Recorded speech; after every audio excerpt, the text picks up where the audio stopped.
My name is Tamara and I live at Lake Chapala in Jalisco, Mexico. Want to welcome you back to Anything is Possible. This week I am going to be talking a little bit about the dry season here. There's a lot of people move here thinking that it's always this wonderful spring-like weather, and I have to say it tends to be sunny. It doesn't rain this time of year, and there's a lot of beauty here. There are things blooming at springtime, and the birds, you can probably hear them chirping in the background. The swallows are back, and you know, there's a lot of beauty here, but in terms of it actually being spring-like you would think in the United States, Canada, or other parts of the world that are in the northern hemisphere, this is our dry season. And so it really tends not to be wet at all. And this is my very least favorite time of year, actually. It's kind of a windy day today. I'm out in my backyard. The lighting is better here, and I just think it's kind of nice to have my bougainvillea and my banana and my cannas in the background rather than just my boring living room. So anyway, I just wanted to make people aware that this is actually, it's very dusty, it's very dry, and starting about now, which is April and May, are the very hottest time of year, and some people find it just intolerably hot. We're going to be getting weather up into the 90s. I think in a couple of days they're predicting about 95. It doesn't get too much over that. I've never seen it get up to 100 here. So, you know, having lived in Southern Oregon, where on my back patio it would get up 110, 120 degrees in the summertime, and I had no air conditioning there either. I'm kind of accustomed to having really hot summers, but this is spring, and you know, you don't think of April and May as being really hot, but these are the 2 months that are actually the very hottest here. And then June, last year it was almost the end of June before we started getting rains, and once the rains start, the temperatures drop significantly and humidity rises, but it's not anywhere near as intolerably hot. So a lot of people here find it imperative to get mini splits, which are what they call air conditioning here. It's not really, but little room type air conditioners, and it makes it survivable for some people. I find it perfectly good because I live in an older home. As you can see, it's got a very deep back patio, which keeps things really shady, and the breeze comes from that direction and blows through my house, and keeps my house ventilated really well. It's nice and shady on the back patio. The walls are super thick. The windows are not large, they're small, which keeps both the sun from coming in if it's coming from that direction, and also just losing and gaining heat through the transmission of glass is a real good conductor of heat. So if it's hot outside and the sun is beating through, a lot of people, they want to have a big new house up on the hill, and it's gotten virtually no deep patios. The walls aren't even that thick. They've got great big picture windows. The sun comes beating in there and heats the place up. So the construction these days doesn't really take into account a lot of the things that the old houses, there was a lot of wisdom there on why they constructed houses the way they did. And then now people want to have a view of the lake and blah-de-blah.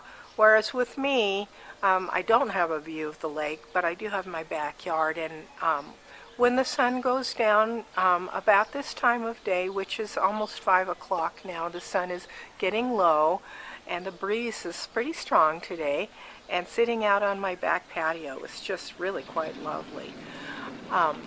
But this is the time of year, I would say April is when the people from the northern climates tend to head back home. April and May, they miss out on, to me, what is the best time of year. I find that once the rains start, the hills turn green. I don't have to water the garden anymore. It's just lovely. It's cool. If you've ever been to Hawaii, it's kind of like Hawaii, only not that hot in the summertime. It's damp. It tends to rain at night. Sometimes it rains in the morning, but it's not really enough to get into where it would interfere with your activities for the day. So again, it tends to be sunny and beautiful, sometimes a little overcast and damp, but it is just lovely that time of year. So this time of year is the time of year when I think in the future I may plan to just go somewhere else. I may travel to the United States, but most likely, since now I have an epileptic dog, it's really hard for me to board my dog. So I probably will go someplace south. I'm kind of eyeing San Cristobal de las Casas, which is about 2,000 feet higher than here. It's a 3-day drive.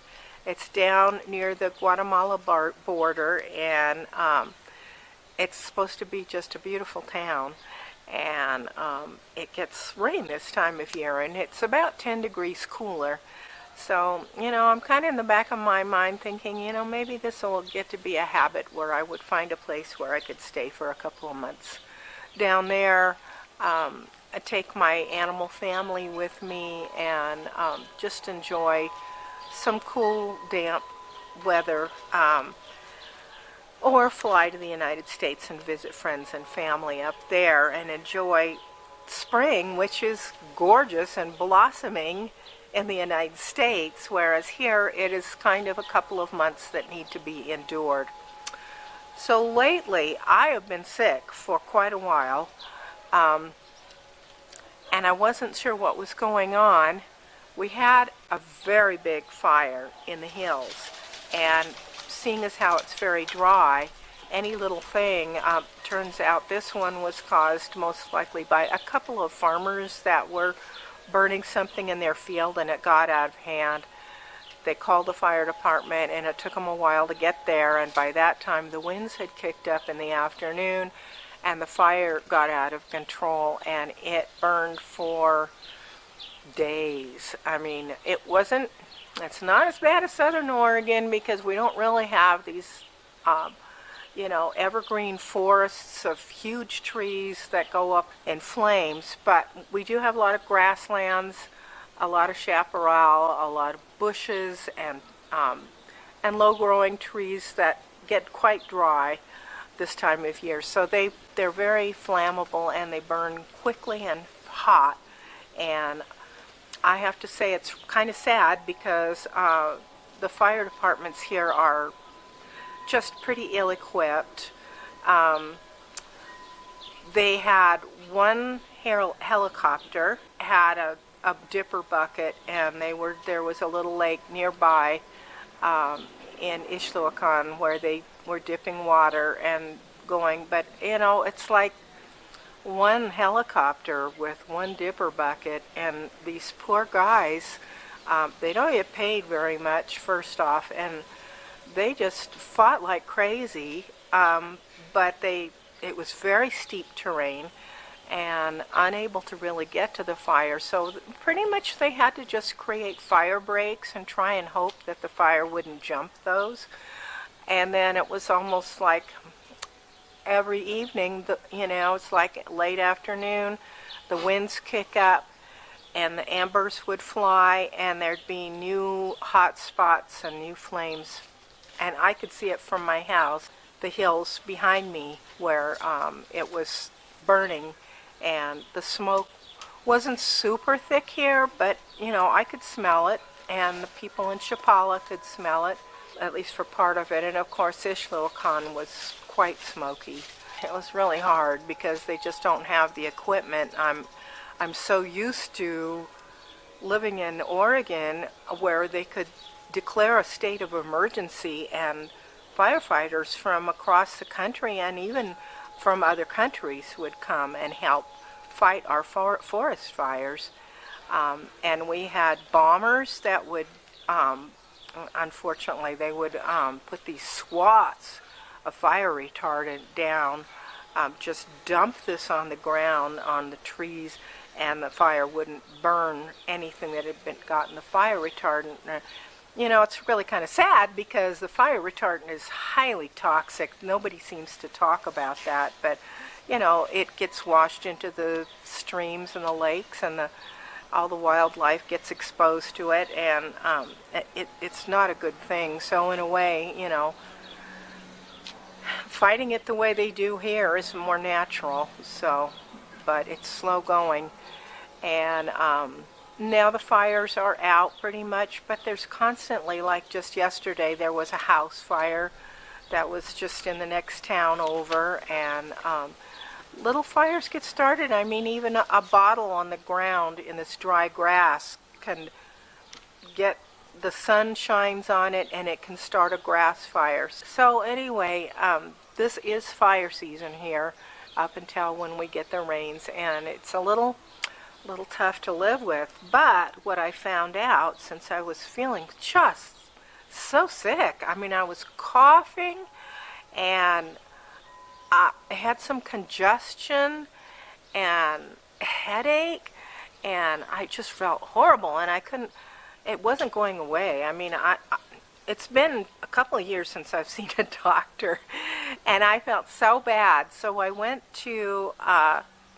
what is kind of our urgent care here. It's called Lakeside Medical Group, and it's set up specifically for gringos, Canadians and Americans that live here, and they will accept most of the Medicare and insurance from the United States. They won't accept any Mexican health insurance, but I walked in and I said, I am just so tired of being sick. I would like to see a doctor. I did see a doctor, and he checked me all out. I could not believe the man spent an hour with me getting pretty much my whole health history and asking me all kinds of questions about everything. I mean, it was just unbelievable how much detail to get a full picture of my health. And then, here it's really great because doctors don't just sit there and talk. I mean, then they actually do an exam. And I'm so unused to that because in the U.S., doctors don't touch anybody anymore.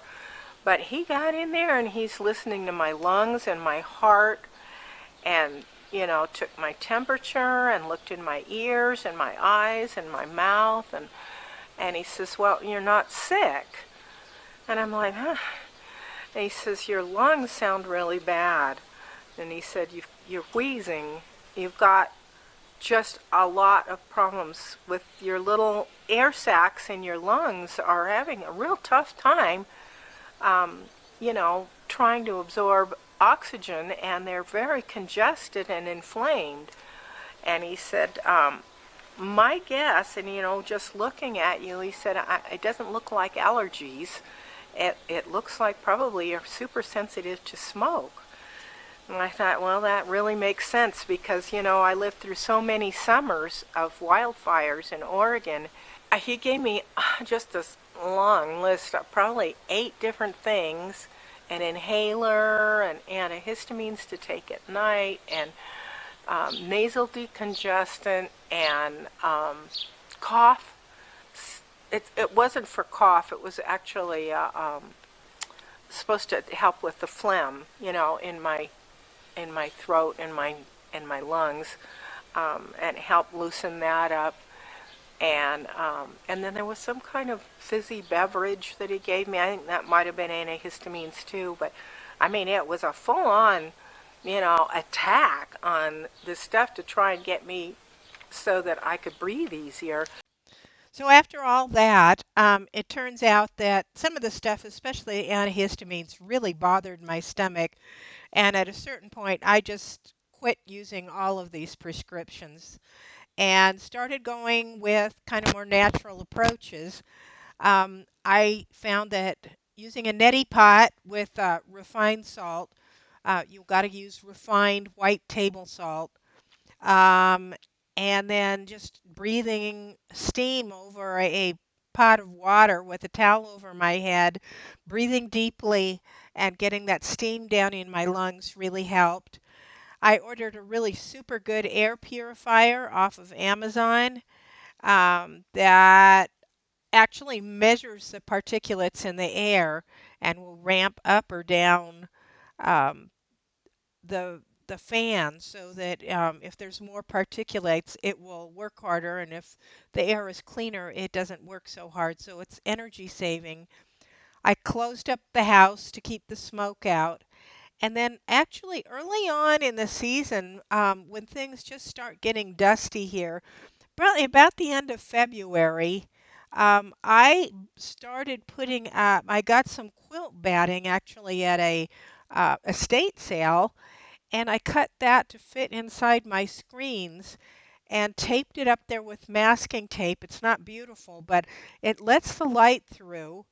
And if the windows are open, I can have air coming through, but it works kind of like an air conditioning filter. The quilt batting will actually trap a lot of the dust, and it just cuts massively down on the amount of dust in the house. But during the smoke for the fires, I just closed the windows entirely. Quite honestly, then I found out my neighbors across the street, the guy is super sensitive to dust, and they actually taped plastic up in their windows, plastic film. So I didn't want to do something like that because you can't get any air in the house that way. So the polyester batting actually worked okay, but I'll have to see how it goes when it comes time to take it out of the window because I'm like, I don't know. I don't want to have to be breathing that. I definitely will mask up, but it's probably going to be a mess getting it back down. Also, I found that damp mopping daily or every other day the floors and keeping those dust free. I used to sweep, but that really just exacerbates the problem, gets things all stirred up. So, damp mopping is great. Wearing a mask, actually, when I'm outside helped a lot. And that was kind of the crux of it, kind of real natural, obvious, old-fashioned ways of dealing with it. I found actually worked really well. So those are my recommendations. N95s, like we were wearing during COVID, is for particulates. And so it was actually, I wore it pretty much anytime I left the house. And, I think we're all kind of tired of masks, but at the same time, it really helped filter the air that I was breathing. So it wasn't that I was contagious. It was that I was filtering the air that I was breathing. Anyway, so I just want to paint a little picture of what it's like here.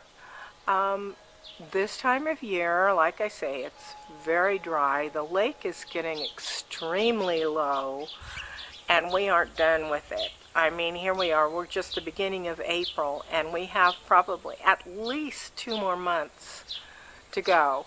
And the lake is going to continue to dry up. It's the lowest I've ever seen it, quite frankly, this year. It was El Nino, so we didn't get enough rain, and it's extremely low.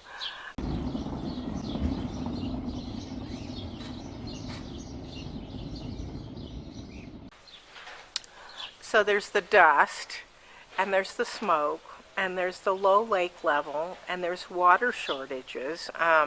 Certain neighborhoods already, they've shut the water off certain times. They've been drilling deeper wells here because the water in the lakeside area is all from wells, and they're having to drill deeper, I think, to get enough water. I am expecting that we may have water rationing before the end of the season. Um, so, you know, and it's hot. People always complain about the heat. And of course, it's allergy season. I forgot to mention that. Everything is blooming. And what people call jacarandas in the States, we call them jacaranda. It's a beautiful purple tree with blooms for, 2-3 weeks this time of year, and a lot of people are very allergic to that. Most of Mexico is dry this time of year, so you just have to kind of hunker down and expect that this is how it's going to be, but it is not heaven here all year. I try and focus on the beautiful things here, the beautiful blossoms and the water birds, which actually kind of enjoy having some beach, and the grasses that are growing up in the lake. It's very natural, and so, I try and focus on that.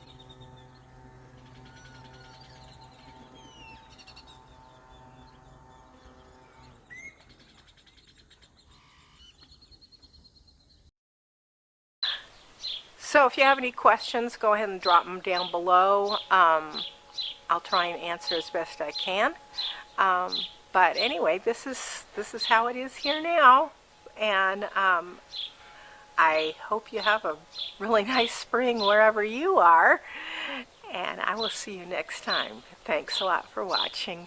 Please do give a like, subscribe, share it with your friends, share it with anybody who might be thinking of moving down here, and I'll see you next time. Thanks a lot. Bye.